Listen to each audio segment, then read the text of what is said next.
날씨입니다. 내일은 남해안과 제주도를 제한 전국의 기온이 영하로 내려가면서 조금 춥겠습니다. 이 시간 현재 전국이 대체로 그 시절 겨울만 되면 일기예보 말미에 별책 부록처럼 꼭 따라오는 것이 있었다. 요즘 연탄 가스 사고가 많은 것은 지난 주말 전국적으로 비가 내린 데 이어 이틀 만인 어젯밤과 오늘 또 한 차례 비가 오는 등 2, 3일 간격으로 저기압이 지나가고 있기 때문입니다. 이런 때 연탄가스는 문틈과 갈라진 방바닥이나 벽을 통해 집 안으로 스며들면서 연탄가스 중독 사고가 일어나게 됩니다. 호환마마보다 무서웠던 연탄가스.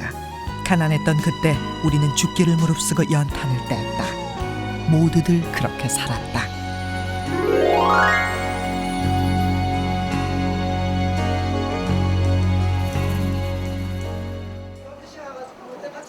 인천 달동네 박물관. 사람들은 연탄을 보자 추억을 한 장씩 쌓아 올리기 시작했다. 그런데 이거 사기가 힘드니까 조금씩 한 사람 앞에 2개씩 주면 그거 새끼 줄에다 끼는 거야. 여기다 끼는 거야 이렇게. 진짜 요즘은 이렇게 좋아지고 살기가 너무 좋아졌잖아. 연탄 보일러로 전부 다 다시 하는데. 어머 이거는 연탄찌개로 이건 고급이야 이게. 새 것이냐?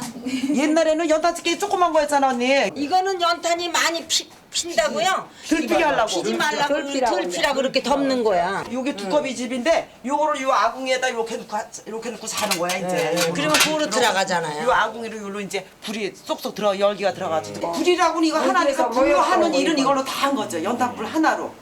빨래 삶고 밥 해 먹고 국 해 먹고 뭐 볶아 먹고 지져 먹고 저물로 비워가지고. 뭐 뜨겁다 하면 요걸 막아두면. 하지만 연탄이 늘 따뜻했던 것만은 아니다. 검은 연탄이 타면 하얗게 변하듯 연탄은 두 얼굴을 갖고 있었다. 여기서 역류해가지고 이것이 이렇게 해서 일이 들어간다.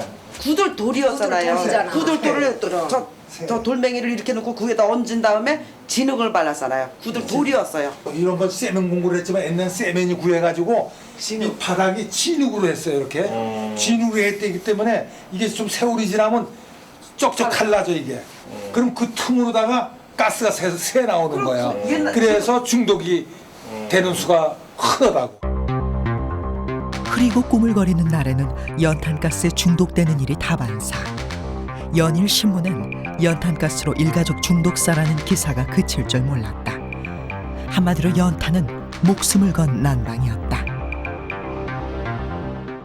뭐 가스 마셨냐 하는 얘기들이 그때 연탄가스 마시고 뭐 뜻밖의 일들을 많이 당하니까 그래서 밤새 안녕하셨습니까가 여러 가지 뜻이 있지만은 특히 연탄가스 때문에 갑자기 운명을 달리하는 분들이 많이 계셨잖아요.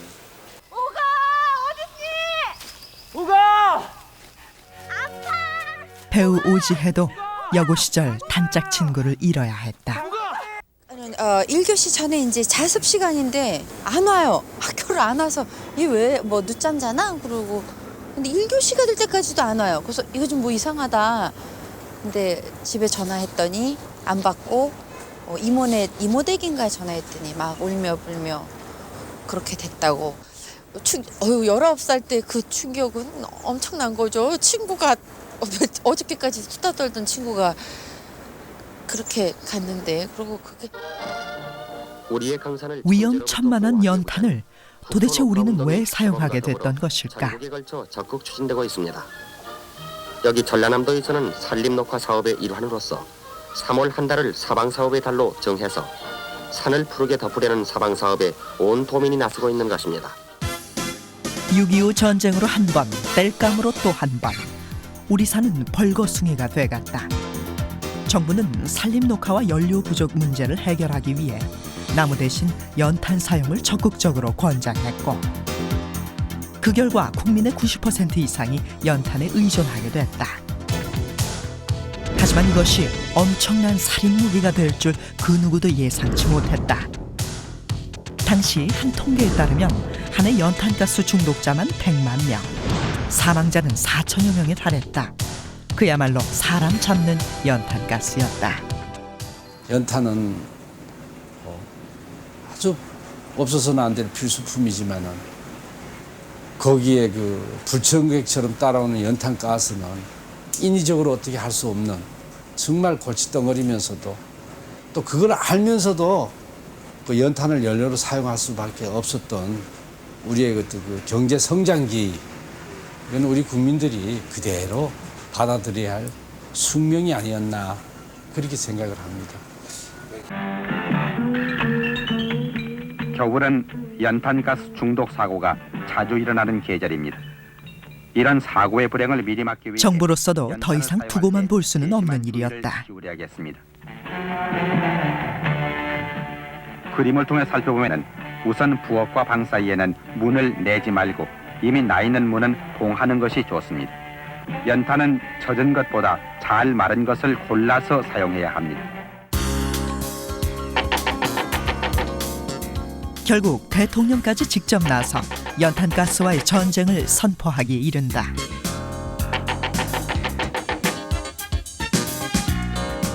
(1968년에는) 연탄가스 목에 1,000만 원의 현상금을 걸었는데 그 당시 1,000만 원은 서울 사대문 안에 집 한 채를 살 수 있는 큰 금액이었다. 엄청난 금액이죠. 가용재원 1,000만 원을 현상으로 걸었다 하는 것은 이것은 국가적인 측면이나 서울시장의 입장에서는 이것은 어떻게 하더라도 한 사람이라도 연탄가스로부터 보호를 받아야 된다 하는 의지가 담겨 있다라고 봐야 되죠. 응모자만 해도 2천여 명. 수소문 끝에 우리는 당시 연탄가스 제도 공모전에 참여했던 김영화 씨를 만날 수 있었다. 68년도, 65년도부터 시작했던 것 자체가 다 이렇게 일맥상통하는 거야. 저기 액체연료 활성화 장치거든. 김 씨는 연탄가스를 잡기 위해 목숨을 건 실험을 했다고 한다. 동물 실험은 이제 토끼나 쥐나 이런 걸로 가지고는 수없이 반복했고, 이제 최종적으로 인체 실험을 할 때는 연구자가 이제 본인이 들어가야 돼. 본인이 들어가서 이제 가스를 맡아보면은 이제 다리가 뒤틀리고 이제 경련이 일어나고 온몸에 마비가 일어나는 그 정세까지를 본인이 느껴야 돼. 그런 다음에 앰뷸런스에 실려서 고압산소로 가야 돼. 그래야 살아. 아주 오래된 얘기들. 3년 동안 전 재산을 바쳐 제독 방법을 개발한 김영화 씨. 참 귀하게 나. 특허까지 받았지만 아쉽게도 상용화되지 못했다. 하지만 그는 후회는 없다고 했다. 하루에 8명씩 죽는데 그때 당시 8명씩 죽는데 한 달이면 몇 명인데 38에 24, 240명씩 죽었어 한 달에. 그 사람들을 구할 수 있다면은 내 하나 없어져도 되겠지. 그런 사명감이야. 당선자가 없는 현상 공모. 1,000만 원까지 내걸었지만 연탄가스 원천 봉쇄는 실패로 돌아갔고 결국 국민들 스스로 조심하는 방법밖에는 없었다. 그 결과 나온 묘책이 연탄가스 경보. 1973년 겨울 일기예보에 사상 최초로 연탄가스 경보가 발령된다. 어떤 때는 그 불도를 통해서 이제 잘 이렇게 일산화탄소가 이제 잘 배출이 되기도 하는데 어떤 날은 전혀 굴뚝을 통해서 나가지를 않는 날이 있어요. 대기가 굉장히 안정하면은 날씨가 좋고 대기가 안정한 이 부분이 한국 쪽으로 이제 내일이면 들어오겠다. 그러면 이 일산화탄소가 이제 확산이 안 돼요. 그냥 계속 거기에 누적이 된다 이런 얘기예요. 그러면 가스 중독이 많이 생기게 되는 거죠. 현상금을 걸어도 경보를 내려봐도 연탄가스 앞에서는 속수무책이었다. 모질디 모진 세월.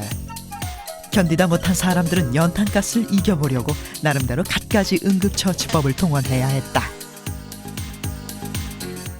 그리고 오직 뭐 집에서 구할 수 있는 게 저기 마당에 있는 찬 동치미국을 한 사발, 또 김치 국물 한 사발. 그래서 먹고 다녔죠. 뭐 약방도 안 갔어요. 돈이 없어서 그런지 뭐 중독되면 약이 특별한 약이 없는 것 같더라고요. 하수구 수채구멍이라고 하죠. 그래서 하수구 수채구멍에다가 얼굴을 대고 숨을 막 거기서 쉬면 또 괜찮다 이런 말이 언뜻 들었던 것 같은데 그게 속설인지는 모르겠습니다. 그런 더러운 냄새 나는 곳에 코를 대고 숨을 쉴 만큼 정신을 차려라라는 뜻이었는지 그런 우리 서민들의 지혜였는지 농담이었는지 그건 모르겠습니다만. 그러던 어느 날 혜성처럼 나타난 가스 중독 치료법이 있었으니 이른바 식초이호법. 한 시민의 제보로 시작된 식초이호법은 연탄가스에 중독된 환자의 코에 식초를 몇 방울 떨어뜨리거나 헝겊에 식초를 묻혀 3초 간격으로 코에 대주면 환자를 살릴 수 있다는 것이었다. 서울의 한 대학병원에서 치료법으로 쓰였고 동네 구멍가게마다 식초가 동인할 정도로 식초이호법은 선풍적 인기를 끌었지만 곧 효과 없음이 밝혀지면서 웃지 못할 해프닝으로 끝나고 말았다.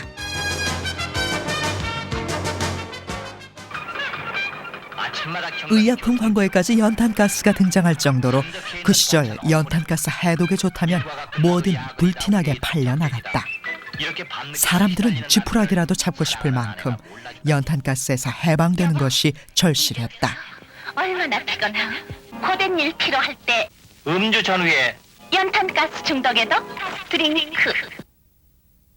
사실은 가장 좋은 치료는 산소를 빨리 받는 건데 우리는 이제 그런 걸 잘 의학적인 지식이 없고 하니까 시원한 동치미 국물을 먹는다든지 이렇게 해서 어떤 그 심리적인 효과나 아마 그런 거에서 연유가 되지 않았을까. 정신이 몽롱하고 어지럽고 하니까 의학적으로는 제가 보기엔 근거는 없었다고 봐요. 예. 더 안타까운 것은 그 당시만 해도 우리나라에는 119 소방대는 있어도 119 구급대는 없었다는 사실. 사람들은 연탄가스 중독 환자를 들고 업고 병원으로 뛰어야 했다. 이 소방차들이 말이죠.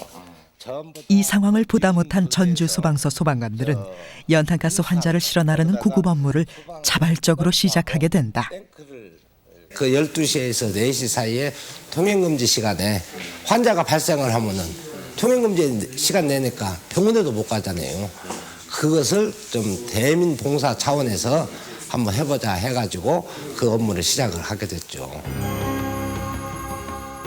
폐차 직전 미군 군용 트럭을 개조해 소방차를 만들 만큼 어려웠던 그때 응급차는 언감생심, 꿈도 꿀 수 없었다.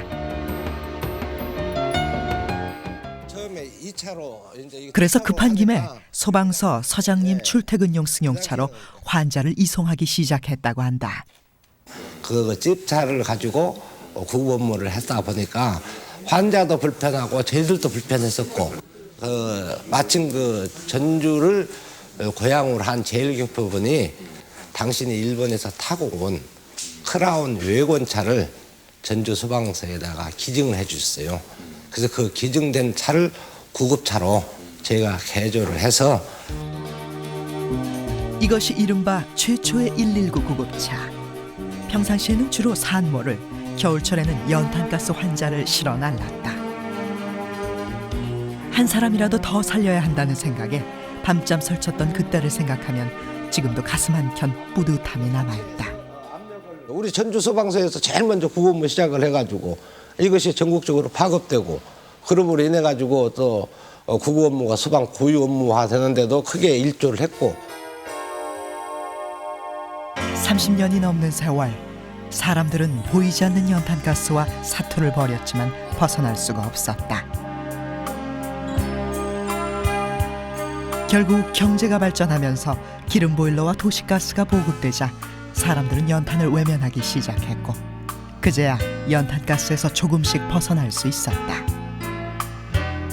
연탄가스는 가난한 것에 오는 소리 없는 저승사자야.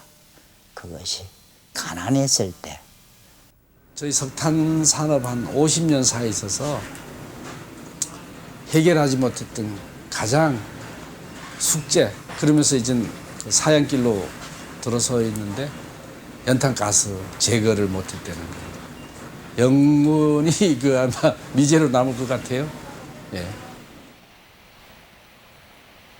수많은 목숨을 앗아간 연탄가스.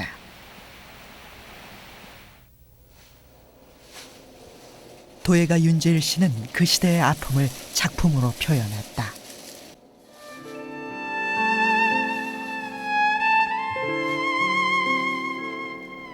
초등학교 이제 저학년 때 연탄 그 가스를 한번 맞춰가지고 쓰러지고 한 1, 20분 후에 이제 정신이 다시 돌아온 그런 기억이 있습니다. 그 한 50년 후에는 이제 이걸 볼 수가 없을 거예요. 근데 제가 만든 거는 영원히 없어지지 않는 그런 연탄이라고 보시면 되죠.